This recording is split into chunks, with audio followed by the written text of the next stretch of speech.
గురి యొద్దకే పరిగెత్తుదాము. ప్రియులైన మీ అందరికీ ప్రభునామమున శుభములు, వందనాలు తెలియజేస్తూ ఉన్నాను. ప్రియులరా, గురి చూసి గురి యొద్దకే పరిగెత్తుదాము. చివరి వారము మనం ధ్యానించినటువంటి మాటలలోని చివరి మాట,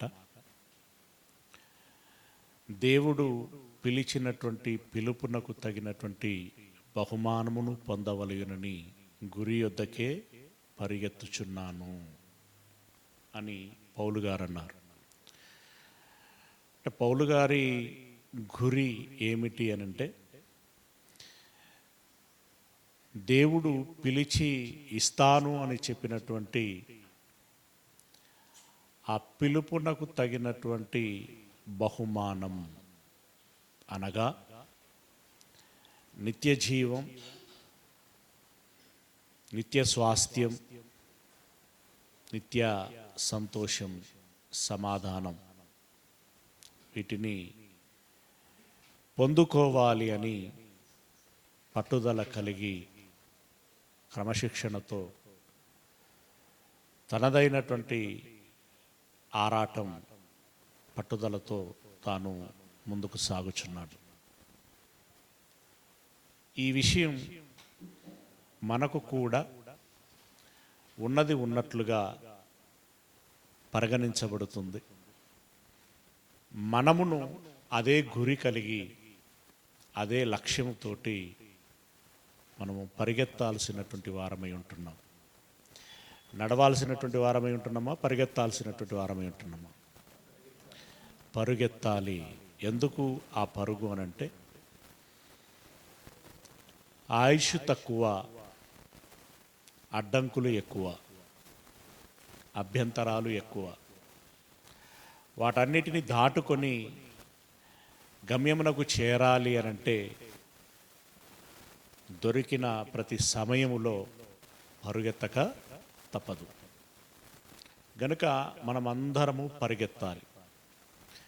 పరుగెత్తాలి అని అన్నప్పుడు చూడండి, నిజంగా పరుగు పందెంలో పాల్గొనేటువంటి వారు, ప్రపంచ స్థాయిలో ఆడేటువంటి ఆటలు ఏవైనా చూడండి, అది పరిగెత్తటము కావచ్చు, లేదా ఒక క్రికెట్ కావచ్చు, ఒక ఫుట్బాల్ కావచ్చు, ఒక టెన్నిస్ కావచ్చు, ఇలా ఏ ఆట అయినా కావచ్చు. ఆటలు అందరూ ఆడుతారు, కానీ గెలుపు కొందరు మాత్రమే సాధిస్తారు. ఎవరు సాధించగలరు అనంటే, మొదటిది బాగా ప్రాక్టీస్ చేసినటువంటి వారు. బాగా ప్రాక్టీస్ చేయాలి అనంటే శరీరం సహకరించాలి. శరీరం సహకరించాలంటే దానికి తగినటువంటి ఫిట్నెస్ ఉండాలి. తగిన ఫిట్నెస్ ఉండాలి అనంటే వారికి కొన్ని ఆహార నియమాలు ఉంటాయి. ఏది పడితే అది తింటా, ఏది పడితే అది తాగుతా, ఎలా పడితే అలా ఉంటా అనంటే శరీరము ఫిట్గా ఉండదు. తినాల్సినవి తప్పకుండా తినాలి, మానాల్సినవి తప్పకుండా మానాలి కదా. అలా ఆహార నియమాలను పాటించాలి. అలాగే శరీరాన్ని సౌష్ఠవంగా ఉంచుకోవటం కోసం, పటిష్టంగా పుష్టిగా ఉంచుకోవటం కోసం తగినటువంటి ఎక్సర్సైజులు ఏవైతే ఉంటాయో వాటన్నిటినీ చెయ్యాలి. అవునా? అదేవిధంగా వాతావరణ పరిస్థితులకు కూడా అనుకూలించేటువంటి విధంగా ఆయా వాతావరణాలలో కూడా వీరు గడపగలగాలి. కొన్ని దేశాలలోనికి వెళితే చలి ఎక్కువగా ఉంటుంది, కొన్ని దేశాలలోనికి వెళితే ఎండ ఎక్కువగా ఉంటుంది, కొన్ని దేశాలలో ఎప్పుడు వర్షం పడుతున్నట్టుగానే పడుతూ ఉంటుంది. వీటన్నిటిని కూడా శరీరము స్వీకరించగలగాలి, అంటే తట్టుకోగలగాలి. అలాంటి పరిస్థితులలో కూడా విజయాన్ని ఎలా సాధించాలి అనేటువంటి విషయము తెలియగలిగి ఉండాలి. ఇది ఈ లోక సంబంధమైనటువంటి ఆటల్లో, పాటల్లో కూడా వారు కొన్ని నియమాలని పాటిస్తూ ఉంటారు. మరి ఆత్మ సంబంధమైనటువంటి పరుగు, ఆత్మ సంబంధమైనటువంటి గురి, ఆత్మ సంబంధమైనటువంటి ఛేదన, ఆత్మ సంబంధమైనటువంటి లక్ష్యం సాధించాలి అంటే దీనికి మనం ఎలా రెడీ అవ్వాలి? Mentally and physically. ఎవరు ఏ రంగంలో సాధించాలన్నా మానసిక దృఢత్వము ఉండాలి, శారీరక దృఢత్వము ఉండాలి. ఇక్కడ ఆధ్యాత్మికంగా పరుగెడుచున్నటువంటి మనకి ఉండాల్సినటువంటి ఈ సాధనలో లేదా ఛేదనలో మనము గుర్తించాల్సినటువంటి విషయాలు ఏంటి అంటే, మొట్టమొదటగా మీరు వీలైతే ప్రతి మార్నింగ్ ప్రేయర్తో పాటు ఇంట్రెస్ట్ ఉన్నటువంటి వాళ్ళు ఈరోజు నేను ఇచ్చేటువంటి పాయింట్లన్నీ కూడా మెమోరైజ్ చేస్తూ రిపీటెడ్గా వాటిని వల్లవేసేటువంటి ప్రయత్నం చేసినట్టయితే మంచి మెడిటేషన్ అవుతుంది. ప్రాక్టీస్ అనేటువంటిది సహజంగా మారిపోతుంది. ఇప్పుడు మనం పట్టుకట్టుకొని ఏదో చేస్తున్నామనేటువంటి విధానం, ఆ యాంత్రికత అది వేరుగా ఉంటుంది. బట్ నీ జీవన శైలిలోనే అది ఒక సహజత్వమైనటువంటి విషయంగా మారిపోతే ఆ ఛేదన చాలా సులువు అయిపోతుంది. అందులో మొట్టమొదటగా మన మనస్సుల్లో ఉండాల్సిన లక్ష్యం ఇప్పుడు ఏంటి, మన పాఠం ఏంటి? పౌలు గారు ఏమన్నారు? ఏ విధము చేతనైనా నేను పునరుత్థానము చెందాలి. అక్కడ అది మొదటి విషయం. అలాగే దేవుడు పిలిచినటువంటి పిలుపునకు తగినటువంటి బహుమానమును పొందాలి. అది నా గురి, అది నా లక్ష్యము అని ఆ మనసులో పెట్టుకొని ఆ ప్రకారంగా తన ప్రయత్నమును తీవ్రంగా చేశాడు. ఇప్పుడు మనమున్నాం, ఈ లోకం ఉంది. ఈ లోకంలో సకలమైనటువంటి క్రియలు ఉన్నాయి, సకల విధములైనటువంటివి, మంచివి చెడివి, అక్కడకొచ్చేటివి అక్కడకు రానివి, పలు విధాలైనటువంటి వ్యాపకాలు ఉన్నాయి. ఎన్నో కనబడుతున్నాయి, ఎన్నో వినబడుతున్నాయి. ఎన్నింటి విషయంలోనో సంతోషిస్తున్నారు, అభినందిస్తున్నారు, గౌరవిస్తున్నారు. ఎన్నెన్నో రకాలుగా ఈ సమాజం సాగిపోతూ ఉన్నది. అయితే మన లక్ష్యం పరలోకం, మన లక్ష్యం నిత్య జీవం. అలాంటప్పుడు మన మనస్సులో కలిగి ఉండాల్సినటువంటి నియమము లేదా ఒక పటిష్టమైనటువంటి ఆలోచన ఏమిటి అని అంటే, వెంటనే నీకు మరణం చేసుకోవాల్సినటువంటి విషయం ఏంటంటే, మొదటగా అని అంటాడు అక్కడ. మొదటగా ఆయన నీతిని రాజ్యమును వెదకుడి. ఆ పిమ్మటనే మిగతావన్నీ, అంటే తదుపరి మీకు కావలసినవన్నీ పైవన్నీ మీకు అనుగ్రహింపబడతాయి అని అంటాడు అక్కడ. అంటే ఫస్ట్ ఏంటి? నీతిని రాజ్యమును నేను సాధించాలి. నిద్ర నుండి లేవగానే నీకు మొట్టమొదటగా జ్ఞాపకం రావాల్సినటువంటి విషయం, కొన్ని రోజులు మీరు ప్రయత్నపూర్వకంగా కావాలని అదేంటో ఉండే కదా అని జ్ఞాపకం చేసుకోండి. ఎందుకంటే ప్రాక్టీస్, అభ్యాసము అనేటువంటి చేసిన తర్వాతనే అది యథాలాపంగా రావటం అనేటువంటిది జరుగుతూ ఉంటుంది. కనుక మీరు లేవగానే ఈరోజు, రేపు, వచ్చే నెల నేను బ్రతుకున్నంత వరకు నా లక్ష్యం ఏంటి? ఆయన నీతిని, రాజ్యమును మొదట వెతకాలి. ఇది నా ఫస్ట్ గురి. తదుపరి మిగతావన్నీ. ఇది మొదటి పాయింట్గా రాసి పెట్టుకుంటే ఆధ్యాత్మిక గురి అని రాసుకొని, మత్తయి సువార్త మీరు తీయకండి, రాసుకోండి ఓన్లీ. మత్తయి సువార్త 6వ అధ్యాయము 33వ వచనం అక్కడే ఉంటుంది. మొదటగా ఆయన నీతిని, రాజ్యమును వెదకుడి. అంటే వెదకుడి అంటే దాని అర్థం ఏంటి? అర్థం ఏంటి?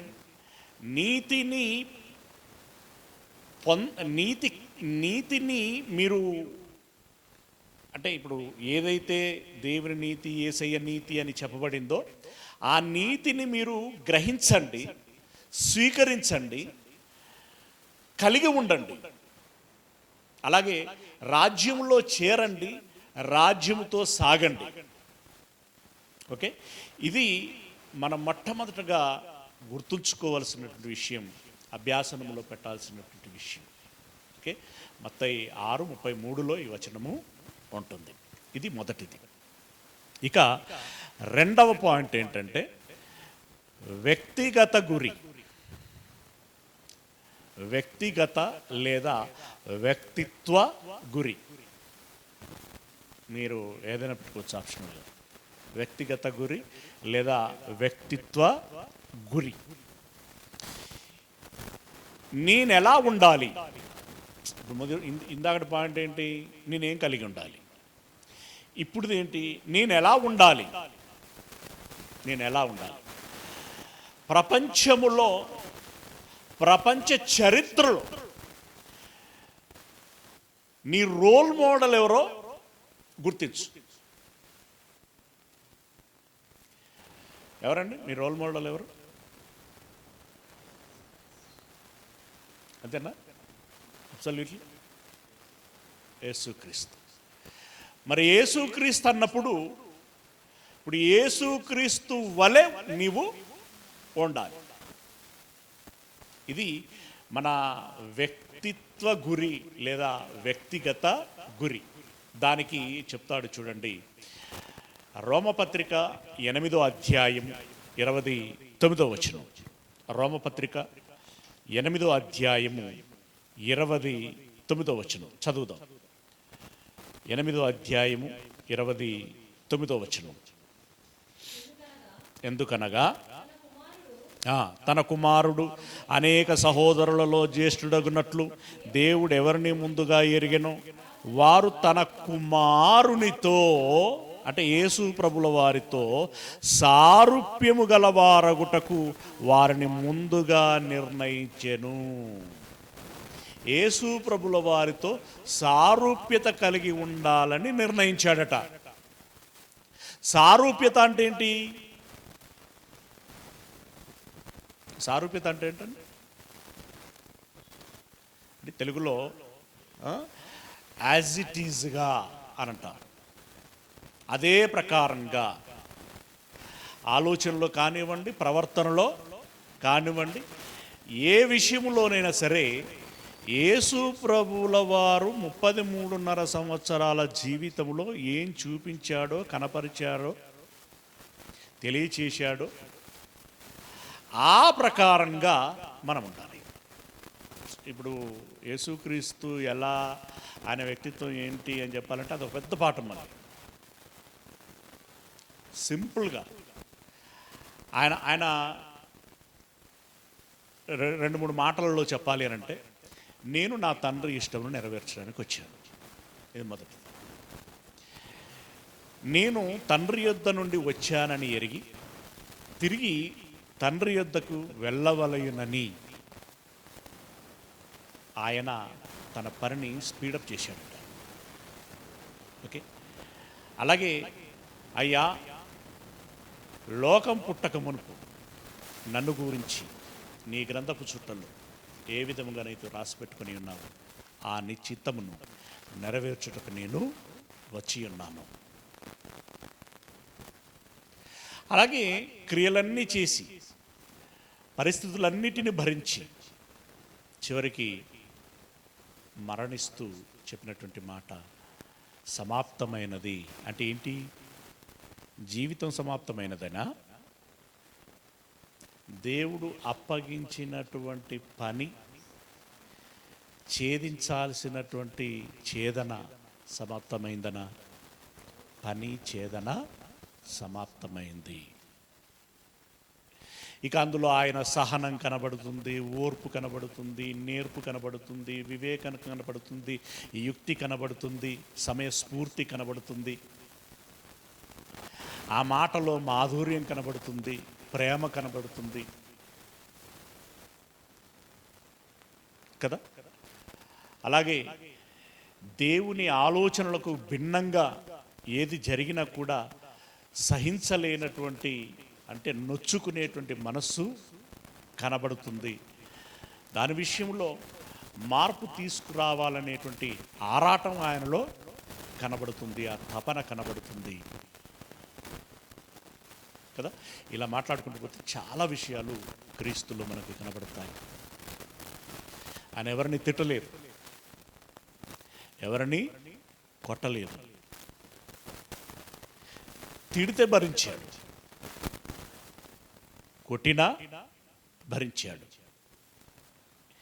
ఇప్పుడు సారూప్యత అంటే ఏంటి చెప్పండి? పరిస్థితి వస్తే ఎవరైనా తిట్టినా భరించాలి. నేనెందుకు పడతా? యేసుక్రీస్తు అమాయకుడు కాబట్టి పడ్డాడు, నేను కాదు కదా అని మనం అక్కడ మన తెలివిని ప్రదర్శించేటువంటి ప్రయత్నం చేస్తూ ఉంటాం. నో, క్రీస్తుకు కలిగినటువంటి సారూప్యత అనంటే క్రీస్తు ఏ విధంగానైతే తగ్గించుకున్నాడో మనం తగ్గించుకోగలగాలి. క్రీస్తు ఏ విధంగానైతే ఓర్చుకున్నాడో మనమును ఓర్చుకోగలగాలి. ప్రతి విషయంలో వినయము, విధేయత, సభ్యత, సంస్కారం ఇవన్నీ కూడా మనలో ఉండాలి. ముఖ్యంగా క్రీస్తు జ్ఞానం కలిగినటువంటి వాడు, మనలో కూడా జ్ఞానం ఉండాలి. జ్ఞానం ఉండాలంటే ఏ ఉపాసన చేయాలి? ఏం ఔపోసన చేయాలి? వాక్యం. ప్రతి దినం, నిన్నటి దినం చదువుకున్నాం కదా, పాలవలే ఆపేక్షించాలి. వాక్యం అనేటువంటి పాలను ఆపేక్షించాలి. తినుటకు త్రాగుటకు దివారాత్రములు దేవుని వాక్యమును ధ్యానించాలి, వాడు ధన్యుడు కదా. ఇలా క్రీస్తుకు కలిగినటువంటి సారూప్యతని యేసుప్రభుల వారు ప్రతి రాత్రి కొండ మీదకి వెళ్ళి ఏం చేసేవాడో తెలుసా? ప్రార్థన చేసేవాడు, తండ్రితో మాట్లాడేవాడు. డాడీ ఇప్పటి వరకు ప్రోగ్రెస్ ఇది, రేపు ఏం చేయమంటావు? మీరు అడుగుతారా మీ తండ్రిని? కనీసం ఫిజికల్గా ఉన్నటువంటి మీ డాడీని అడుగుతారా ఎప్పుడైనా? No, don't care, I don't care అన్ననా?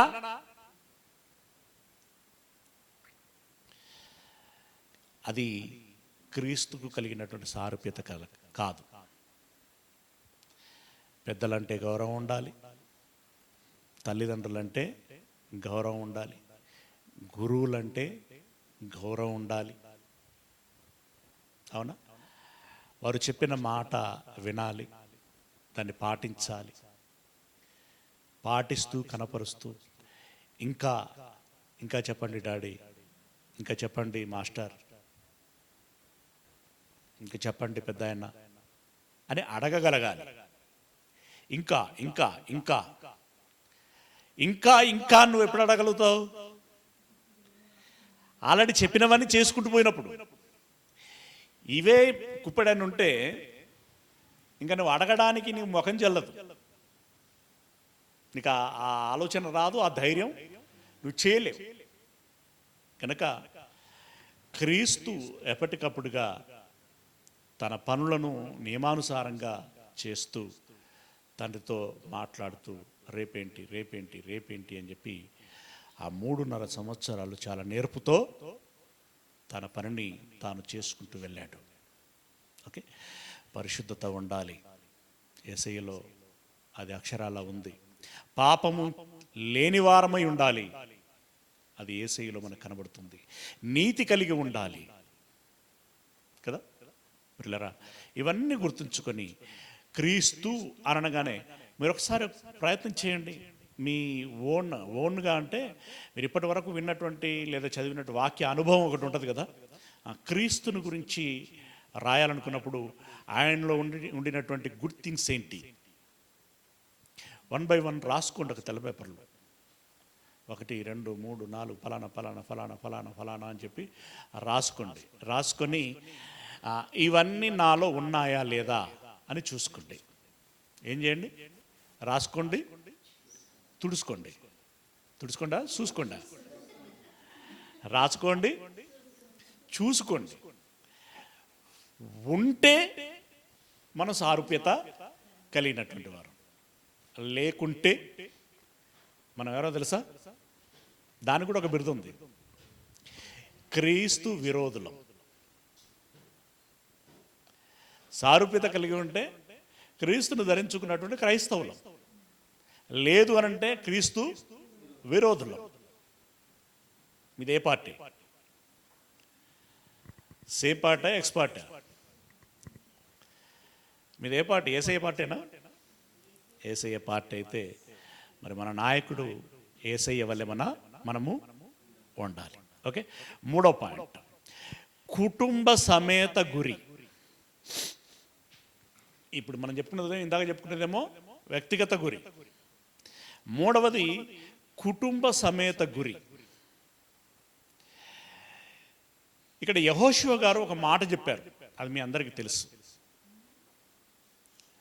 దేవునిలో తన కుటుంబం ఎలా ఉంటుంది అనేటువంటి విషయాన్ని చెప్పాడు. ఏం చెప్పాడు?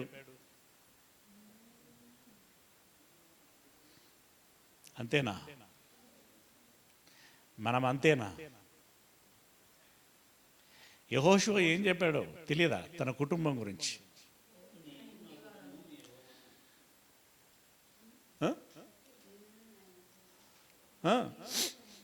నేనును నా ఇంటి వారమును యెహోవానే నిత్యము సేవించెదము లేదా ఆరాధించెదము. యెహోషువ అంత ఫ్రీడమ్గా మా ఇంటి వారము అని అంత కాన్ఫిడెన్స్గా ఎలా చెప్పగలిగాడు? ఎవరిని అడిగి చెప్పొచ్చినా స్టేట్మెంట్, పెద్ద స్టేట్మెంట్ ఇచ్చేసినావు అని చెప్పి ఇంటికి పోగానే భార్య కానీ పిల్లలు కానీ అడిగితే పరిస్థితి ఏంటండి? అంటే ఇప్పుడు ఆయన నమ్మకం ఏంటి? నా భార్య నా పిల్లలు దేవునిలో ఉన్నారు, నేను ఇప్పుడు మాట ఇచ్చిన దాన్ని వారు గమనికలో ఉంచుకుంటారు. అంటే ఇప్పుడు ఇంటిల్లి పాది దేవుణ్ణి ఆరాధించేటువంటి వారుగా ఉంటున్నారు, దేవునిలో ఉంటున్నారు. అవునా? అలాగే దావీదు గారు కూడా ఒకటి కోరుకున్నాడు. ఈయనేమో ఆల్రెడీ ఉంటాము అని చెప్పి స్టేట్మెంట్ ఇచ్చాడు డిక్లేర్డ్గా. దావీదు గారేమో అయ్యా ఉండాలని కోరుకుంటున్నాం, అందుకోసం సహాయం చేయండి అని అన్నాడు. కనీసం ఇప్పుడు యెహోషువ వలె క్లారిటీ మనం ఇవ్వకపోయినా కనీసం దావీదు వలె అడిగి ఆ రకంగా మన కుటుంబము ఉండేటువంటి విధంగా ప్రయత్నమైనా చేయాలి. దావీదు గారు, ఇప్పుడు యెహోషువ గారు చెప్పినటువంటి మాట ఎక్కడ ఉంటుంది? మీరు చదువుకోండి, రాసి పెట్టుకోండి. ఇప్పుడు ఎక్కడ ఉంటుంది అది? యెహోషువ గ్రంథం 15వ అధ్యాయము 24వ వచనంలో ఈ మాట ఉంటుంది. ఓకే, 15వ అధ్యాయం 24వ వచనం తర్వాత చదువుకోండి. ఇక దావీదు గారు చెప్పినటువంటి మాట మనం చూసినట్టయితే దినవృత్తాంతముల చూడండి, దినవృత్తాంతముల గ్రంథము లేదంటే ఇవి వృత్తాంతములు కదా, దీని గురించే ముందు పుస్తకాలలో కూడా ఉంటుంది. సమూయేలు గ్రంథం చూద్దాం, బాగుంటుంది. సమూయేలు గ్రంథము 2వ 7వ అధ్యాయము. సమూయేలు గ్రంథము 2వ 7వ అధ్యాయము 29వ వచనం. 7వ అధ్యాయము 29వ వచనం. దయచేసి నీ దాసుడనైన నా కుటుంబము నిత్యము నీ సన్నిధిని ఉండునట్లుగా ఆశీర్వదించుము. దయచేసి రిక్వెస్ట్ చేస్తున్నాడు. నీ దాసుడనైన నా కుటుంబము నిత్యము నీ సన్నిధిని ఉండున్నట్లుగా దానిని ఆశీర్వదించుము. యెహోవా నా ప్రభువా, నీవు సెలవిచ్చి ఉన్నావు, నీ ఆశీర్వాదము నొంది నా కుటుంబము నిత్యము ఆశీర్వదింపబడునుగాక. అంటే నిత్యము నీ సన్నిధిలో ఉండాలి, నిత్య ఆశీర్వాదమునకు మేము పాత్రులమై ఉండాలి. ఏమండి, నిత్యము దేవుని సన్నిధి కావాలని దావీదు కోరుకుంటున్నాడు. ఓకే, గనుక మనం చేయాల్సినటువంటి ప్రయత్నం ఏంటంటే, ఇదిగో ముందు వ్యక్తిగతంగా ఎవరికి వారంగా క్రీస్తు సారూప్యతను కలిగి ఉండేటువంటి ప్రయత్నం చేయాలి. రెండవదిగా నేనే కాదు, నా కుటుంబము కూడా దేవునిలో ఉండేటువంటి విధంగా ప్రయత్నము చేయాలి అని అందరము ప్రయత్నం చేసుకోవాలి. కుటుంబంలో ఎవరైనా మారిన వారు ఉంటే మార్చుకునే ప్రయత్నం చేయాలి. మారిన వారు కొంచెం నిర్లక్ష్యంతో ఉంటే వారిని కొంచెం సరిచేయగలగాలి. అవునా? ఇలా కొన్నిసార్లు భర్త వెనకబడవచ్చు, భార్య ప్రోత్సహించాలి. భార్య వెనకబడవచ్చు, భర్త ప్రోత్సహించాలి. పిల్లలు వెనకబడితే తల్లిదండ్రులు ప్రోత్సహించాలి. తల్లిదండ్రులే వెనకబడితే పిల్లలు ఏం చేయాలి? ప్రోత్సహించాలి. ఏంటి డాడీ అని అనాలి. అవునా? ఏంటి మమ్మీ అని చెప్పగలగాలి. అలా ఒకరిని ఒకరు ప్రోత్సహించుకుంటూ, బైబిల్లో చెప్తాడు కదా, ఒకరిని ఒకరు ప్రోత్సహించుకోండి అని అంటాడు, ఒకరిని ఒకరు హెచ్చరించుకోండి అని అంటాడు, ఒకరిని ఒకరు జాగరూకత పరుచుకోండి అని అంటాడు. ఇలా కుటుంబం అంతా కూడా దేవునిలో ఉండాలి, దేవుణ్ణి ఆరాధించగలగాలి, సేవించగలగాలి. ఓకే, నెక్స్ట్ నాలుగో విషయం.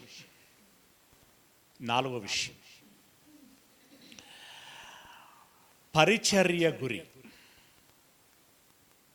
అంటే కుటుంబము మనమంతా కూడా ఏం మైండ్ సెట్ కలిగి ఉండాలి అని అంటే, మొదటగా సమయము చాలా తక్కువనే కొన. పరీక్షా హాల్లో కూర్చున్నప్పుడు సమాధానాలు ఏం తెలియకపోతే సమయం ఎక్కువ.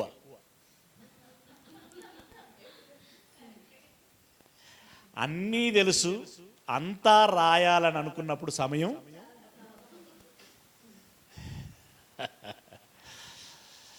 ఇప్పుడు అదే విధానం చూడండి. నా జీవిత లక్ష్యం దేవుడు నాకు అప్పగించిన పని చేయాలని నువ్వు నిమగ్నమైతే నీకు సమయం చాలా తక్కువ. ఏమున్నతి చేయడానికి అనుకున్నప్పుడు చాలా ఎక్కువ. కానీ యాక్చువల్గా ఏంటంటే మన ఆయుష్ను దృష్టిలో పెట్టుకుంటే చాలా తక్కువ. కనుక దాన్ని ఏం చేయమన్నాడు తెలుసు కదా? ఏంటది చెప్పండి.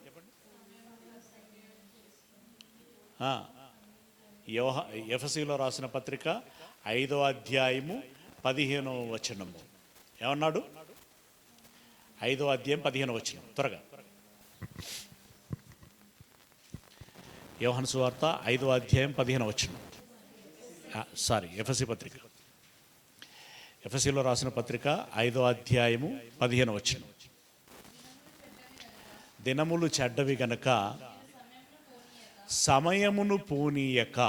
దినములు చెడ్డవి గనక అని ఎందుకు చెప్పాడు అక్కడ? నిన్ను డిస్టర్బ్ చేస్తాయి. ఇక్కడికి రమ్మంటారు, అక్కడికి రమ్మంటారు. ఏమండి, ఏ బర్త్డే పార్టీకి పోకపోయినా కష్టమే, ఏ పెళ్ళికి పోయినా కష్టమే, ఏ పేరంటానికి పోకపోయినా కష్టమే. ఈ ఊర్లు తిరగడానికి సరిపోతుంది, ఉన్న డబ్బు ఊడిపోతుంది. అవునా? ఇవన్నీ దృష్టిలో పెట్టుకో. మరి నీ గురి చేరాలి అని అంటే నీ దారి తప్పదు. దినములు చెడ్డవి గనుక మీరు సమయమును పోనీయక. నేను ఇక్కడ పాజిటివ్ థింగ్సే చెప్పాను, నెగిటివ్ థింగ్స్ చాలా ఉంటాయి. రాత్రి మాట్లాడుకున్నాం కాబట్టి దాన్ని ఎక్కువగా మాట్లాడట్లా. చెడు త్రోవల్లో వెల్లులాగున స్నేహితులు కానీ సమాజం కానీ మనల్ని అటువైపు డైవర్ట్ చేసి డిస్టర్బ్ చేస్తారా? సమయం వ్యర్థం చేస్తారా? అదే ఎక్కువ జరుగుతుంది. ఇంకా కొంతవరకు ఈ బంధువుల దగ్గరికి వెళ్ళటం రావటం కొంత బెటరేనేమో, కానీ ఈ చెడు సహవాసాలకి వెళ్ళటం మాత్రం చాలా ప్రమాదకరమైనటువంటిది. కనుక దినములు చెడ్డవి గనుక సమయమును పోనీయక. పట్టుకోండి. ఎలా పట్టుకుంటాం? నువ్వు పట్టుకున్నా పట్టుకోకపోయినా అది పోతూనే ఉంటుంది. కానీ ఇక నువ్వేం క్యాలిక్యులేట్ చేయాలంటే ప్రతి క్షణము ఏదో ఒక పని జరగాలి.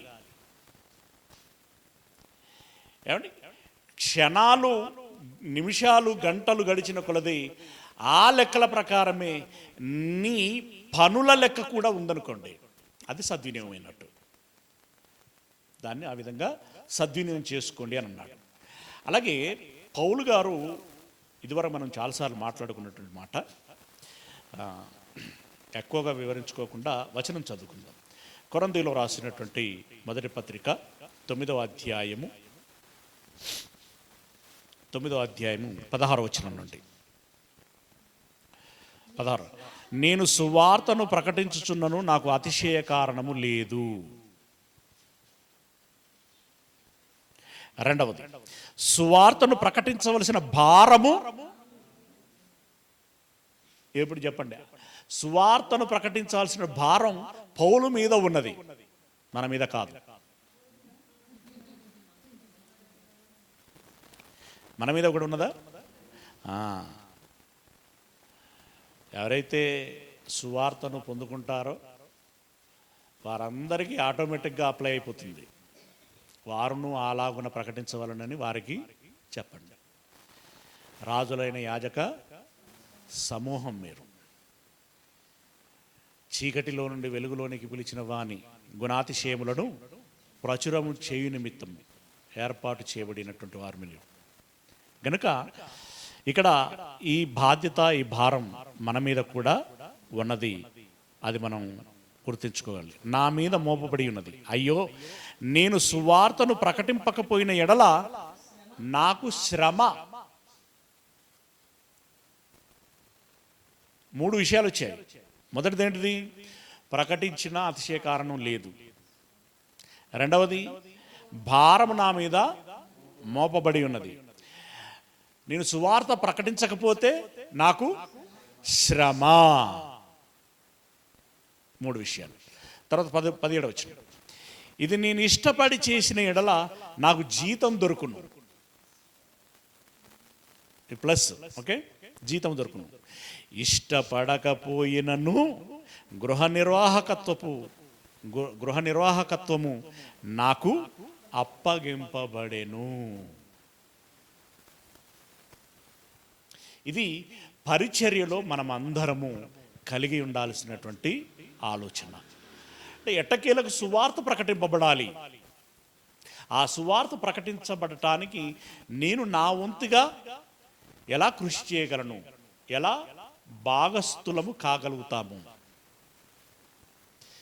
అంతిమంగా ఒక ఆత్మను రక్షించడం కోసం మనం ప్రత్యక్షంగా కానీ పరోక్షంగా కానీ పాత్రులము కావాలి. ఇది పరిచర్యను గురించినటువంటి ఏంటి గురి. అంటే ఇది నేను చేయగలుగుతున్నానా? నిన్నటి దినం ఏంటి, మొన్నటి దినం ఏంటి, ఆ ముందటి దినం ఏంటి, ఇలా గమనించుకోగలగాలి. ఈరోజు ఏంటని కూడా చూసుకోవాల్సినటువంటి విషయం. ఇక ఐదో విషయం క్రమశిక్షణ.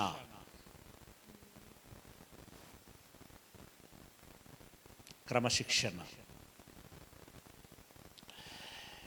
ఇక్కడ ఈ క్రమశిక్షణ అనేటువంటి చోట మళ్ళీ మనం దేన్ని జ్ఞాపకం చేసుకోవాలంటే సమయాన్ని జ్ఞాపకం చేసుకోవాలి. క్రమశిక్షణలో మెయిన్ రోల్ పోషించేటువంటిది సమయం కదా. సమయంతో పాటు కొలస్సీలో రాసినటువంటి పత్రిక కొరంతీలో రాసిన పత్రిక 9వ అధ్యాయము, ఇందాక తీసినటువంటి దాని కంటిన్యూషన్, 9వ అధ్యాయము 24వ వచనం, 23 కూడా చదువుదాం. నేను సువార్తలో వారితో పాలివాడనగుటకై దాని కొరకే సమస్తము. సువార్తలో ఏమవుటకయట? పాలివాడనగుటకై. అంటే మనం అందరం కూడా పాలివారం కావాలి. అందుకోసం ఏం చేస్తున్నాడట? సమస్తము అంటే సమస్తం అంటే ఏం చేసి ఉంటాడు? అక్కడ నీడ్ ఏముంటే అదంతా చేసి ఉంటాడు. మనకు చెప్తాడు కదా రోమపత్రికలో, ఏమని? సజీవయాగంగా నీ శరీరాన్ని సమర్పించుకోవాలి. ఏం చేయటానికి? తన చిత్తమునకు అనుకూలమైన పని చేయటానికి, ఆ లోటును పూడ్చటానికి. రైట్? ఆ రకంగా పాలివాడనట్టుకై దాని కొరకే సమస్తమును చేయుచున్నాను. పందెపు రంగమందు పరిగెత్తు వారందరూ పరిగెత్తుదురు గాని ఒక్కడే బహుమానము పొందునని మీకు తెలియదా? అటువలే మీరు బహుమానము పొందునట్టుగా పరుగెత్తుడి. ఫిలిప్పులో మనం ఏం చదువుకున్నాం? చివరి మాటలో, తాను పిలిచిన పిలుపునకు తగిన బహుమానము పొందవలయునని గురి యొద్దకే పరిగెత్తుచున్నాను అని అన్నాడు ఆయన. ఇప్పుడు ఆ బహుమానము పొందుకోవటానికి పరుగెత్తుడి అని అంటున్నాడు. అంటూ మరియు పందెమందు పోరాడు ప్రతి వాడు అన్ని విషయములయందు మితముగా ఉండును. మితముగా అంటే ఏంటి? నేను ఇంట్రడక్షన్లో ఇచ్చానే, ఒక ఆటగాడు ఏం చేస్తాడు, ఒక పాటగాడు ఏం చేస్తాడు. రకరకాల వృత్తులలో ఉండేటువంటి వారికి రకరకాల క్రమశిక్షణలు ఉంటాయి. ఆ క్రమశిక్షణ మనకి అవసరం. మితము. మనం కూడా మితముగా కొన్ని విషయాలలో ఉండాల్సి ఉంటుంది. ఆడంబరాలకి మనం వెళ్ళకూడదు, అత్యాశలకి వెళ్ళకూడదు. అలాగే మన ఆరోగ్యములను కాపాడుకోవాలి. అలాగే ఆ లక్ష్యము సాధించేటువంటి క్రమంలో అవసరమైతే, ఉదాహరణకి ఏదైనా కాంపిటేటివ్ ఎగ్జామ్స్కు ప్రిపేర్ అవుతున్నారనుకోండి, సివిల్స్ లాంటివి, గ్రూప్స్ లాంటివి, ఇంకా వారం రోజుల్లో పరీక్ష ఉందనగా ఈ 2-3 రోజుల్లోనే చాలా దగ్గరి వారి పెళ్ళిళ్ళు ఉన్నాయి. ఏం చేస్తారు? పోతారా? మానేస్తారా? మానేస్తారు. దాన్ని ఏమంటాం? మితం. తగ్గించుకోవటం. లేదు, ఆ పోర్షన్ సంబంధించిన సిలబస్ బుక్ కొనుక్కోవాలి. ఫ్రెండ్స్ ఏమో షాపింగ్కి వెళ్దామంటున్నారు. నీ డబ్బు షాపింగ్ చేస్తే బుక్కు లేదు, బుక్ కొనుక్కుంటే షాపింగ్ లేదు. ఏం చేయాలి నువ్వు? షాపింగ్కి మానుకోవాలి. ఈ మితం. అవునా? కొంత డబ్బు తక్కువ పడి కార్యం జరగట్లేదు, దైవ కార్యము జరగట్లేదు. ఏం చేయాలి? నువ్వు ఇంకా వేటిలోనో కొంత కొరత చేసి దీనికి సమృద్ధి చేయాలి. ఇవన్నీ కూడా మితం. ఇలా మీరు ఆలోచించుకుంటే చాలా విషయాలు బయటకు వస్తుంటాయి. మితముగా ఉండాలి. రైట్? మితముగా ఉండును. వారు అయితే ఇక్కడ ఏం చెప్తున్నాడంటే జనరల్గా పరుగు పందాలలో పాల్గొనేటువంటి వాళ్ళ గురించే చెప్తున్నాడు ఇక్కడ. పందెమందు పోరాడు ప్రతివాడు అన్ని విషయముల యందు మితముగా ఉండును. అయితే వాళ్ళంతా పరిగెత్తి హుసేన్ బోల్ట్ ఎన్నో రికార్డులు సాధించాడు, వరల్డ్ రికార్డులు సాధించాడు. ఆయనకి ఫేమ్ వచ్చింది, అలాగే ఏమొచ్చింది, దాంతోపాటు రెమ్యునరేషన్ కూడా వచ్చింది, ధనం కూడా వచ్చింది. అవునా? ఎన్నోసార్లు ఆయనకు మెడల్స్ ఇచ్చింటారు. ఈ విశ్వసుందరి పోటీలు ఇంకా రకరకాల పోటీల్లో కిరీటాలు కూడా పెడతారు. అవునా? వీళ్ళు సాధించిన ఆ కిరీటాలు కావచ్చు, మెడల్స్ కావచ్చు, ధనము కావచ్చు, ఇవన్నీ క్షయమైపోయేటువంటివి అని అంటున్నాడు. వారంతా పరిగెత్తి, వారంతా ఆయాసపడి, అంత రిస్క్ తీసుకొని, అంతగా కష్టపడి వారు సాధించింది ఏంటయ్యానంటే క్షయమైపోయేటువంటి కిరీటం. కానీ మన పరుగులో మనం సాధించేది ఏంటి అని అంటే చెప్తున్నాడు ఇక్కడ. ఏమని?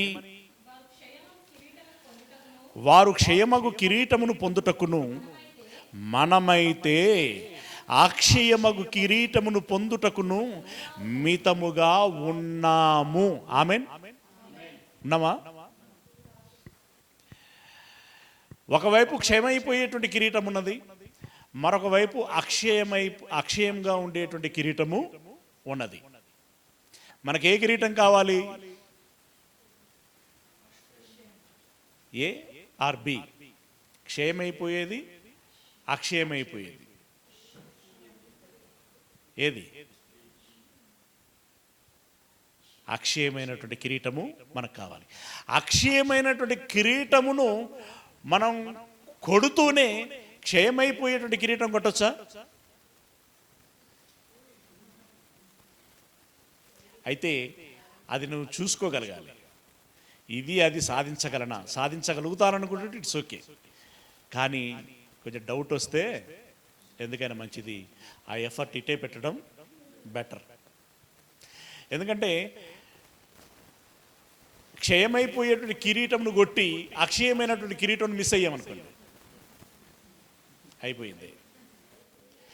అయితే అక్షయమైనటువంటి కిరీటమును సాధించి ఇన్ కేస్ క్షయమైనటువంటి కిరీటం కొట్టకపోయినా పెద్ద నష్టమేమీ లేదు, కొడితే మంచిది.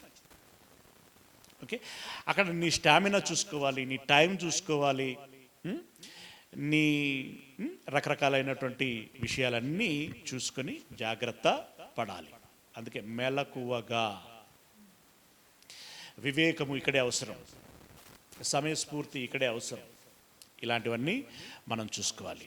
ఏంటిది మనం మాట్లాడుకుంటున్న దేని గురించి? క్రమ శిక్షణ గురించి.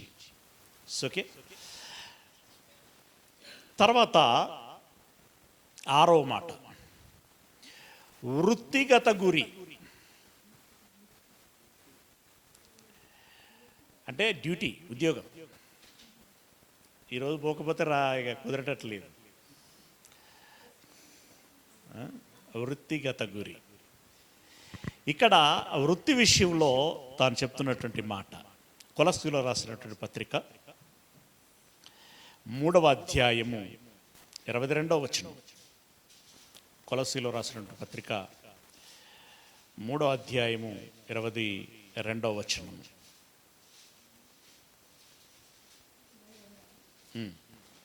22వ వచనం. దాసులారా, దాసులు అంటే ఎవరు? ఇప్పుడు ఏ ఎంప్లాయర్ అయినా ఒక యజమాని కిందనే చేస్తారు కదా. మనం జస్ట్ దానికి పాలిష్ చేసి ఎంప్లాయర్ అని పెట్టుకున్నాం.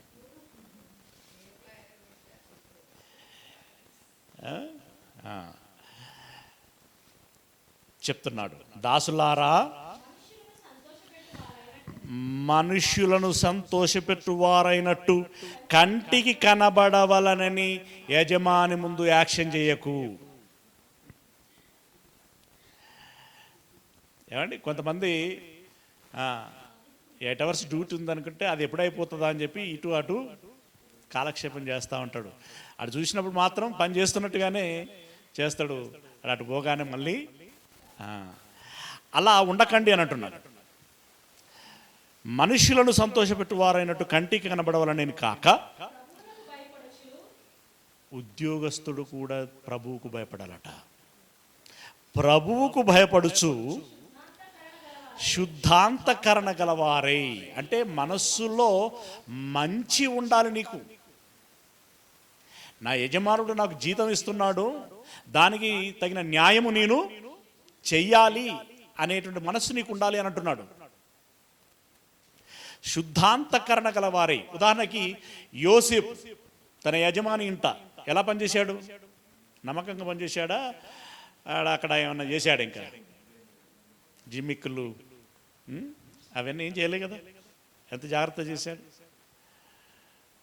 అయితే ఈయన చేసింది ఉద్యోగం ఒక మనిషి యొద్ద, కానీ దేవుడు అతన్ని ఏ స్థాయిలోనికి తీసుకెళ్ళాడు కదా, దేశానికి ప్రధానమంత్రి అయ్యేటువంటి విధంగా ఎదిగింపచేశాడు. శుద్ధాంతకరణ గలవారై శరీరమును బట్టి మీ యజమానులైన వారికి అన్ని విషయములలో విధేయులై ఉండండి. వాళ్ళు చెప్పిన పని చేయండి. వారు చెప్పిన పని చేస్తూనే ఏం చేయగలగాలి? దేవుని చిత్తమును మనసులో పెట్టుకొని దాన్ని నెరవేర్చగలగాలి.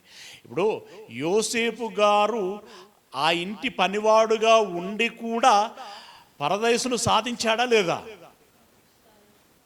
దేవుని చిత్తమును నెరవేర్చాడా లేదా? నెరవేర్చాడు.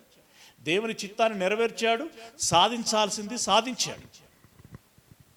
ఇలా ఎంతోమంది పనివారు మనకి కనబడతారు. వాళ్ళందరూ వారి లక్ష్యాలని సాధించారు. బాప్తిసం ఇచ్చి యోహాను యుద్ధకు వచ్చి కొంతమంది ఎంప్లాయర్స్ అడుగుతారు, సుంకం తీసుకునేటువంటి వ్యక్తి అడుగుతాడు, అలాగే ఒక సైనికుడు అడుగుతాడు, నేనేం చేయాలి అని అంటే ఆయన సలహాలు ఇస్తాడు. Okay, right. వృత్తిగతమైనటువంటి గురి.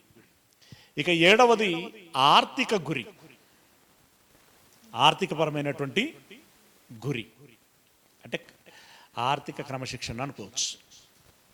ఓకే, ఈ ఆర్థికంగా మనం ఎలా ఉండాలి?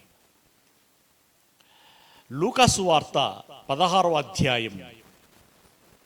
లూకా సువార్త 16వ అధ్యాయం. ఇప్పుడు మనకు పంట పండుతున్నది అన్నా, నెల జీతం వస్తున్నది అనన్నా, ఎవరి కృప? వ్యాపార లాభం వస్తున్నదన్నా కూడా దేవుని కృప. దేవుడు ఇచ్చిన సొమ్ము ఏమవ్వాలో చెప్తున్నాడు ఇక్కడ. లూకా సువార్త 16వ అధ్యాయం 10వ వచనం, 10-11. లూకా సువార్త 16వ అధ్యాయము 10-11 వచనాలు. మిక్కిలి కొంచెములో నమ్మకముగా ఉండువాడు దేంట్లో? ఎక్కువలోను నమ్మకముగా ఉండును. అంటే ముందు నీ నమ్మకత్వాన్ని దేనిలో నిలబెట్టుకోవాలి? కొంచెములో నీ నమ్మకాన్ని నిలబెట్టుకోగలరు. మిక్కిలి కొంచెములో నమ్మకముగా ఉండువాడు ఎక్కువలోను నమ్మకముగా ఉండును. మిక్కిలి కొంచెములో అన్యాయముగా ఉండువాడు ఎక్కువలోను అన్యాయముగా ఉండును. చాలా అక్కడికి. అంటే నమ్మకము, ధనములో నమ్మకము అంటే దాని అర్థం ఏంటండి? ఉపయోగించాల్సినటువంటి దానికి మాత్రమే ఉపయోగించాలి. ఖర్చు చేయాల్సినంత మాత్రమే ఖర్చు చేయాలి. మిక్కిలి కొంచెములో నువ్వు నమ్మకముగా ఉంటే మరింత నీకు అనుగ్రహించబడుతుంది, ఎక్కువగా నీకు అనుగ్రహించబడుతుంది అని అంటున్నాడు. నేను జస్ట్ 1-2 రెఫరెన్స్లు మాత్రమే మీకు ఇవ్వడానికి ప్రయత్నం చేస్తున్నాను. బట్ మీరు గమనించాల్సిన విషయం ఏంటంటే ఒక్కొక్క పాయింట్ ఒక్కొక్క సబ్జెక్టుగా చెప్పుకోవచ్చు. ఒక్కొక్క పాయింట్ ఒక సబ్జెక్ట్. అంటే దీని రిలవెంట్ రెఫరెన్స్లు అన్నీ ఇప్పుడు మీరు ఏం చేయాలి? వచ్చే వారానికి రాసుకురావాలి. ఓకేనా? రైట్. ఆర్థిక గురి అయిపోయింది. తర్వాత 8వది శరీర ఆరోగ్య గురి. ఎందుకంటే శరీరం ఆరోగ్యంగా ఉంటేనే ఇవన్నీ అవుతాయి, లేదంటే అన్నీ ఊరిపోతాయి, కుంటుపడతాయి. గనుక మనం ఏం చేద్దాం, ముందుగా కొరంథీలో మీరు బ్యాప్టిజం తీసుకోగానే మీ హృదయంలోనికి ఎవరు వస్తున్నారు కదా? శరీరంలోనికి పరిశుద్ధాత్ముడు వస్తున్నాడు. ఇప్పుడు ఆ శరీరాన్ని ఎలా ఉంచాలి? ఒకసారి చదవండి. కొరంథీయులకు రాసినటువంటి మొదటి పత్రిక 6వ అధ్యాయము 19-20 వచనాలు. కొరంథీయులకు రాసిన మొదటి పత్రిక 6వ అధ్యాయము 19-20 వచనాలు. మీ దేహము దేవుని వలన మీకు అనుగ్రహింపబడి మీలో ఉన్నటువంటి పరిశుద్ధాత్మకు ఆలయమై ఉన్నదని మీరు ఎరగరా? ఇది నా శరీరం నా ఇష్టం అనటానికి నీకు రైట్ లేదు.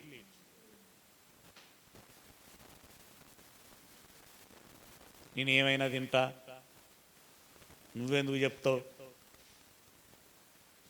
నీ కుళ్ళు నేను తింటా అంటే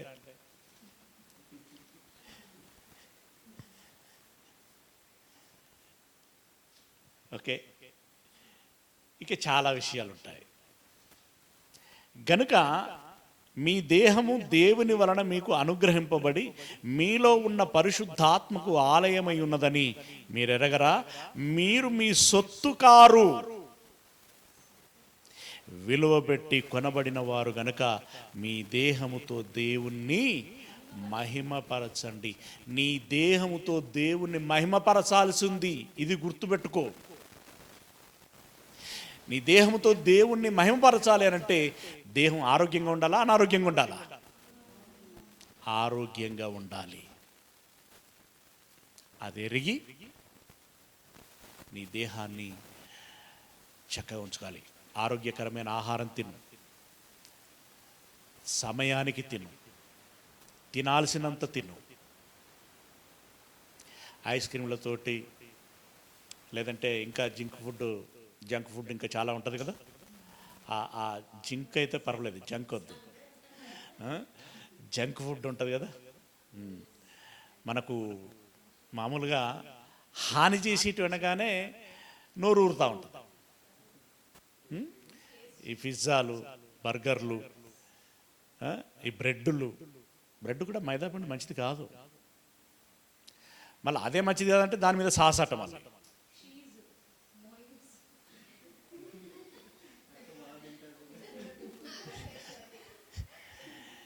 ఇవి అన్నీ తినేసరికి మనకు తెలియకుండానే నిన్నటి దినం చెప్పుకున్నట్టుగా ఏం పెరుగుతున్నదట? లివర్ ఫ్యాట్ పెరిగిపోతున్నది. ఓకే. దాంతోపాటు ఈ బీపీలు, షుగర్లు కూడా మనం తినేటువంటి తిండిని బట్టే, పీల్చే గాలిని బట్టి తింటే ఇవన్నీ వచ్చినట్టు. మరి బై బర్త్తో వచ్చినటువంటి వారికి మరి వాళ్ళ అమ్మ నాన్నలు ఏం తిన్నారు, వాళ్ళు ఏం పీల్చారు, ఇవన్నీ డిపెండింగ్ ఉంటాయి. కాబట్టి నువ్వు ఇప్పుడు ప్రస్తుతం నీ హెల్త్ కండిషన్ ఏంటో దీన్ని దృష్టిలో పెట్టుకొని ఏం చేయాలి? తినాల్సినవే తినండి, తాగాల్సినవే తాగండి. తాగాల్సినవంటే ఏ బ్రాండ్ సార్ అనొద్దు అని. అతిగా తెలివి కలిగినటువంటి వాళ్ళు ఈ ప్రశ్నలు అడగపోరు. తాగకూడనటువంటి వాటికి మీరు దూరంగా ఉండండి. Okay, right. మరొక మాట ఇందులోనే దీనికి సంబంధించి ఆరోగ్య గురించి ఫిలిప్పీలో రాసినటువంటి పత్రిక 1వ అధ్యాయము 22వ వచనం. ఫిలిప్పీలో రాసినటువంటి పత్రిక 1వ అధ్యాయము 22వ వచనం. అయినను శరీరముతో నేను జీవించుటయే నాకున్న పనికి ఫలసాధనమైన ఎడలా నేనేమి కోరుకుందును అని అన్నాడు. అంటే మీకు అర్థమైంది పాయింట్ అక్కడ? నా ఫలసాధనము ఏంటంటే నా శరీరమే. నా శరీరమే నా పెట్టుబడి. అర్థమైందా? ఇప్పుడు పరిచర్య అన్నం అనుకోండి, పరిచర్య అన్నాం అనుకోండి, దేంతో చేయాలి పరిచర్య? ఆత్మగా నీకు సిద్ధమే, మరి శరీరం యేసుప్రభుల వారు ఏమన్నారు తెలుసా? ఆత్మ సిద్ధమే కానీ శరీరం బలహీనమైనది. ఆ బలహీనం కాకూడదు. ఇప్పుడు పరిచర్య చేయాలండి, ఆత్మంగా నువ్వు రెడీ, బట్ శరీరం సహకరించకూడదు. సహకరించాలంటే అది హెల్తీగా ఉండాలి కదా, హెల్తీగా ఉండాలి. ఇక హెల్తీ అంటేనే అంతా వస్తుంది. ఇంకా కొంచెం దాని వివరంగా మాట్లాడుకుంటే ఫిట్గా ఉండాలి. అవునా?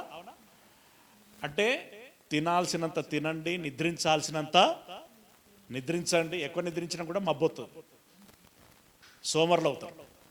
అవునా? నిద్రించాల్సినంత నిద్రించండి, చేయాల్సినంత పని చేయండి. ఇప్పుడు అక్కడ స్ట్రైట్గా చెప్పాడు, నేను శరీరమందు నిలిచియుండుట నా పనికి ఫలసాధనమైన ఎడల. అంటే శరీరము ఫలసాధనమట. ఏ ఫలం? సరే, పరలోకం, నిత్యజీవం. ఈ ఫలమునకు సాధనము అంటే పనిముట్టు. ఈ ఫలమునకు పనిముట్టు ఏంటి అని మీకు అర్థం కావట్లేదా? ఇప్పుడు రైతు విత్తనాలు వేసి పంట పండియాలంటే ఆయన పనిముట్టు ఏంటి చెప్పండి? నెంబర్ 1 చాలా ఉంటాయి, అందులో నెంబర్ 1 ఏంటి? నాగలి. అలాగే నిత్యజీవం అనేటువంటి ఫలాన్ని రాబట్టాలి, పొందుకోవాలి అనంటే ఇక్కడ నీ పనిముట్టు ఏంటి అని అంటున్నాడు? శరీరం. నాగలి మొండిగా ఉంటే లోతుకు దిగుతుందా, షార్ప్గా ఉంటే లోతుకు దిగుతుందా? షార్ప్గా ఉండాలి. నీ శరీరం కూడా అలా షార్ప్గా ఉండాలి, ఆరోగ్యంగా ఉండాలి. నీ శరీరమును ఆరోగ్యముగా ఉంచుకో అని 2 రెఫరెన్స్లు చెప్తున్నాయి నీకు. ఓకే, అంటే ఇవన్నీ ఏ గురిని ఛేదించడానికి ఉపయోగపడతాయి ఇవి? ఇప్పుడు నువ్వు చిన్న చిన్న గురులను సాధించగలిగితే ఉన్నతమైనటువంటి గురిని సాధించగలుగుతావు. అర్థమవుతుందో లేదో నేను ఈరోజు చెప్తున్నా ఈ లెసన్ యొక్క పాయింట్ ఆఫ్ వ్యూ మీకు అర్థమవుతుందో లేదు. ఇప్పుడు నువ్వు ముందు నీకు ఒక ఆధ్యాత్మిక గురి ఉండాలి, నీ వ్యక్తిత్వ గురి ఉండాలి, కుటుంబ సమేత గురి ఉండాలి, పరిచర్య గురి ఉండాలి, క్రమశిక్షణ గురి ఉండాలి, వృత్తిగతమైనటువంటి గురి ఉండాలి, ఆర్థిక గురి ఉండాలి, శరీర ఆరోగ్య గురి ఉండాలి. ఇలా ఇవన్నీ కలిస్తేనే అసలు సిసలైనటువంటి గురిని నువ్వు సాధించగలుగుతావు లేదా ఛేదించగలుగుతావు. ఇంకా 9వది నిత్యత్వ గురి. నిత్యత్వ గురి అంటే నువ్వేమనుకోవాలి? వావ్,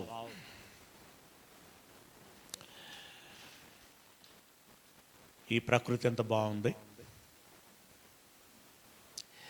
ఇందులో నా ఎస్టేట్ ఎంత బాగుంది,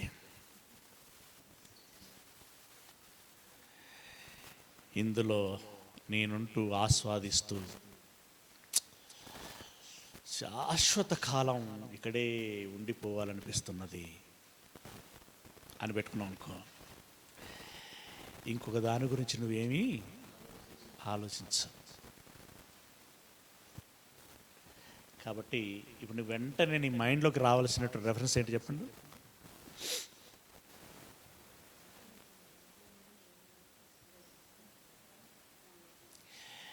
వెర్ ఈజ్ యువర్ ఐడెంటిటీ?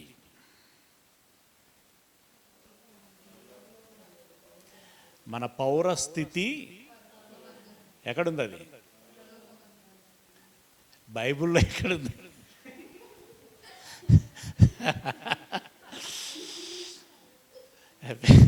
ఫిలిప్పీలో రాసిన పత్రికనా, ఎంసీ పత్రికనా?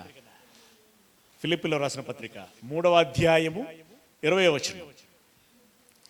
ఫిలిప్పీలో రాసిన పత్రిక 3వ అధ్యాయం 20వ వచనం.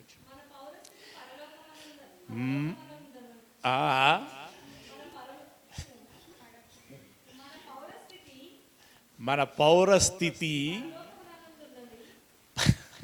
పరలోకమందున్నదని, అక్కడ నుండి ప్రభువైన యేసుక్రీస్తు అను రక్షకుని నిమిత్తము కనిపెట్టుకొని ఉన్నాము. ఏ ఎంప్లాయర్ అయినా సరే, ఈవెన్ దో స్కూల్ స్టూడెంట్ కూడా తనకు ఐడి కార్డ్ రాగానే చూపించుకొని మురుస్తూ ఉంటాడు. ఆడు కూడా చూపించుకున్నాడు. ఓకే, అలాగే ఎంప్లాయర్స్ కూడా వాళ్ళకు ఒక డిసిగ్నేషన్ ఐడి కార్డు రాగానే గర్వంగా ఫీల్ అవుతారు. తప్పేం కాదు. ఇక్కడ మనకి ఇన్ని రోజులు రేషన్ కార్డు లేదు, ఇప్పుడు వచ్చిందనగానే అనుకుంటా. ఆధార్ కార్డు లేదు, వచ్చిందని అనగానే ఏదో ఇన్నర్గా మీరు హ్యాపీ ఫీల్ అవుతారా లేదా? హ్యాపీ ఫీల్ అవుతారు అందరం. మీరంటే నేను కూడా, అందరం హ్యాపీగా ఫీల్ అవుతాం. బట్ అది శాశ్వతమైనటువంటి ఐడి కార్డు కాసుమా? ఆ కార్డులన్నీ ఒకనాడు కొట్లు పోతాయి. ఎనడు మనం చనిపోయిన రోజు, చనిపోయిన నాట నుండి అవి ఇన్వాలిడ్. వ్యాలిడా ఇన్వాలిడా? ఇన్వాలిడ్. చనిపోతే అనిపోతాయి. కానీ శాశ్వతమైనటువంటి ఐడి కార్డు, దాన్ని పౌరసత్వం అని అన్నాడు. అది ఎక్కడుందట? పరలోకములో. పరలోకములో ఉన్నది. కనుక ఆ పరలోకములో నా పౌరస్థితి ఉన్నది అని మీరు ఎరిగి ఆ పరలోకములో సభ్యత్వాన్ని సాధించాలి. ఇప్పుడు అమెరికన్ పౌరసత్వాన్ని సాధించాలని ఎంతమందికి ఉంటుంది? ట్రంప్ ఒక మాట అనగానే విలవిలలాడిపోతున్నారు. ఒక ఆయనట ఆ ట్రంప్ ఒక స్టేట్మెంట్, ఆయన ఎప్పుడు స్టేట్మెంట్ ఇస్తాడో ఎప్పుడు వెనక్కి తీసుకుంటాడో తెలియదు. ఇట్లా ఇస్తాడో అట్లా తీసుకుంటూనే ఉంటాడు, మళ్ళీ ఇస్తూనే ఉంటాడు. అంత ఆగమాగం ట్రంప్ కంప. ఒక పిల్లోడు అంటే పెద్ద ఆయనే, ఏదో పని మీద వచ్చాడు. ఇంకా ఆయనకు గ్రీన్ కార్డు సోన్స్ లెవెల్ రాలే, బట్ రావటానికి స్కోప్ ఉందన్నమాట. ఆయన ఇంటికి వచ్చిన తర్వాత ఇక వెళ్ళినోడు మళ్ళీ బయటకు రావద్దన్నాడు. ఆయన మళ్ళీ అమెరికాకి రావద్దని స్టేట్మెంట్ ఇచ్చేసాడు. దానికి ఒక డేట్ పెట్టిండు, పలానా డేట్ లోపు అని చెప్పి పెట్టిండు. నిన్ననే వచ్చిండు ఈరోజు, మళ్ళీ ఈరోజే రిటర్న్ ఫ్లైట్ ఎక్కి. ఎందుకు? అమెరికా పౌరసత్వం నాకు కావాలి, గ్రీన్ కార్డ్ కావాలి. ఎంత ఆరాటం చూడండి. 1,00,000 పెట్టుకొని వచ్చిండు, మళ్ళీ 1,00,000 పెట్టుకొని పోయిండు. రావటానికి ఒక డే పడుతుంది, పోవటానికి ఒక డే పడుతుంది. అంత టైం స్పెండ్ చేసిండు, అంత స్ట్రెయిన్ తీసుకున్నాడు, అంత డబ్బు ఖర్చు పెట్టిండు. మరి పరలోక పౌరసత్వాన్ని సంపాదించుకోవటానికి ఎంత ఖర్చు పెడతాం, ఎంత రిస్క్ తీసుకుంటాం, ఎంత పాటు పడతాం? అమెరికా పౌరసత్వాన్ని సంపాదించుకోవటం అనేటువంటిది పరలోకంతో పోల్చుకుంటే ఆఫ్టర్ ఆల్ కదా. అలాంటప్పుడు పరలోక పౌరసత్వాన్ని సాధించటం కోసం నువ్వేం చేయాలనంటే, నీ శరీరాన్ని, నీ సమయాన్ని, నీదైనటువంటి ప్రతి విలువైనటువంటిది ఏదైనా సరే దాన్ని పెట్టుబడిగా పెట్టి పరలోక పౌరసత్వాన్ని సాధించాలి. అదే నిత్యత్వపు గురి. మనకు తిమోతి పత్రికలో దీని రిలవెంట్ వర్డే ఉంటుంది కదా. ఏమని? ఉండబోవు దానికోసం, నిలవరమైనటువంటి పట్టణం మనకి ఇక్కడ లేదు. తిమోతి కాదు, అది హెబ్రీ పత్రికలో ఉంటుంది. హెబ్రీ పత్రిక 13వ అధ్యాయం 14వ వచనం చదవండి. హెబ్రీ పత్రిక 13వ అధ్యాయం 14వ వచనం.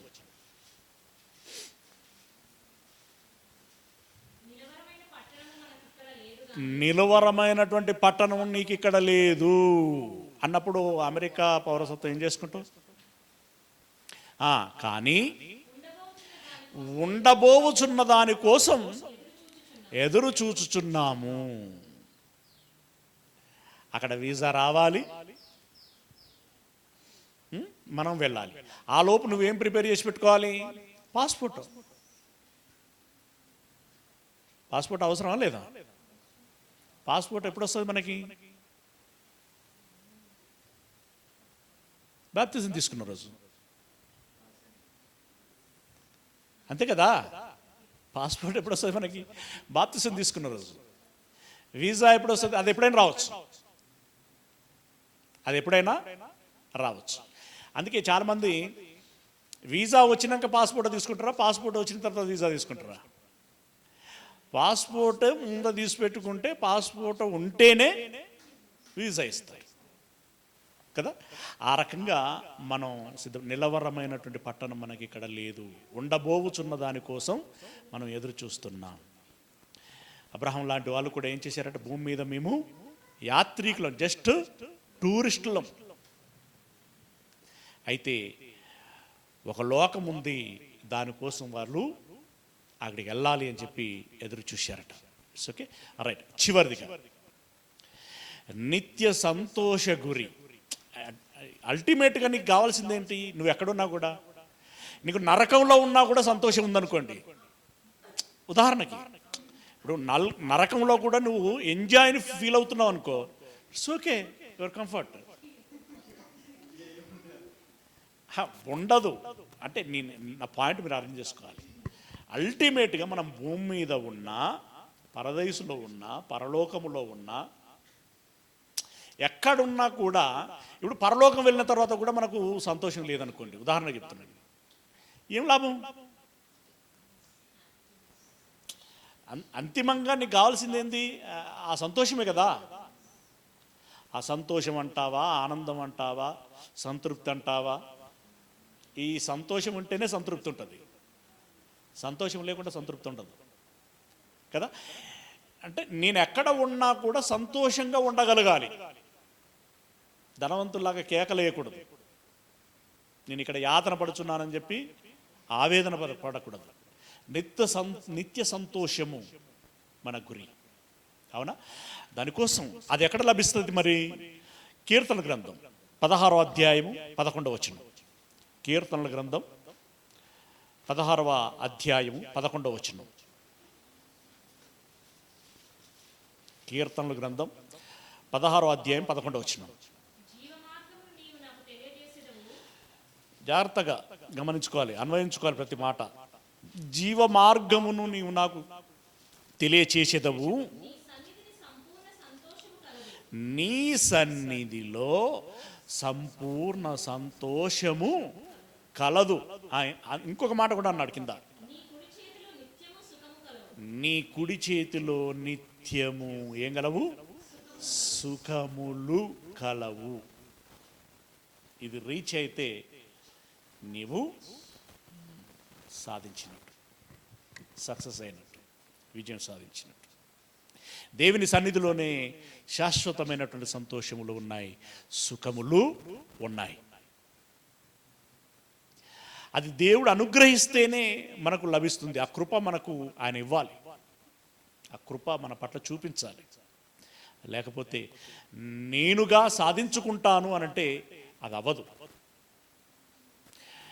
ఇక్కడ ఈవెన్ దో భూమి మీద ఈ అల్పానందాలు, సంతోషాలు, సంథింగ్ ఏమన్నా నువ్వు పొందుకునేటువంటి ప్రయత్నం చేస్తున్నావు కూడా, ఆయన ఆయుష్ అనేటువంటిది నీకు ఇంకా ఇవ్వకపోతే అది కూడా నీవు పొందుకోలేవు. ఆ అవకాశాలను ఆయన అనుగ్రహించకపోతే పొందుకోలేవు. కనుక శాశ్వతమైనటువంటి సంతోషం. It's okay. 10 పాయింట్లు సరిపోతాయని నేను అనుకుంటున్నాను. రౌండ్ ఫిగర్ ఉండాలని 10 పాయింట్లు ప్రిపేర్ చేశాను. ఇవన్నీ ఏంటి? మన గురులు. ఈ 10 గురులు కలిస్తే, ఇప్పుడు కొన్ని పురులు కలిస్తే ఒక తాడవుతుంది అన్నట్టుగా, అర్థమైందా? కొన్ని పురులు కలిస్తే ఒక తాడవుతుంది అన్నట్టుగా ఈ గురులన్నీ కలిస్తే ఆ పరలోకము నిత్య జీవాన్ని పునరుత్థానము చెంది మహిమగల శరీరమును ధరించుకొని పరలోకమునకు ఆరోహణం అవ్వటం అనేటువంటి గురి సాధించగలుగుతాం.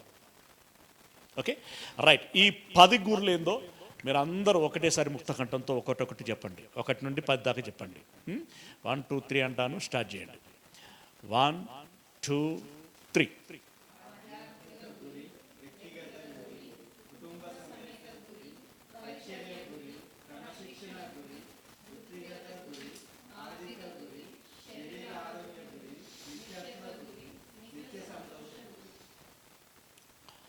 ఇవన్నీ మన జీవితంలో ఆచరణలో ఉండును కాక. ఏమంటే ఈ పాయింట్లన్నీ మీకు నిజమే అనిపిస్తున్నదా? ఈ వీటికి పరలోకం సాధించడానికి సంబంధం ఏమున్నది అనిపిస్తున్నదా? ఇవన్నీ ఉంటేనే మనం పరలోకాన్ని సాధించగలుగుతాం. ఇవి మీరు మీ మీ ఆసక్తి. ఒక బాగా చెప్పాను నేను. ఏంటి వైట్ పేపర్ తీసుకొని ఏం చేయమన్నాను? క్రీస్తుకు ఉన్న గుణాలు ఏంటివి అని రాయమన్నాను. ఓకేనా? రెండవది ఏం చెప్పాను? దీని రిలవెంట్ రెఫరెన్స్లు మీకు తెలిసిన కొద్ది రాసుకోండి అని అన్నాను. మూడోది ఒకటి చెప్తున్నాను, ఈ 10 మాటలు వచ్చే వారం చూడకుండా చెప్పాలి. Only headings,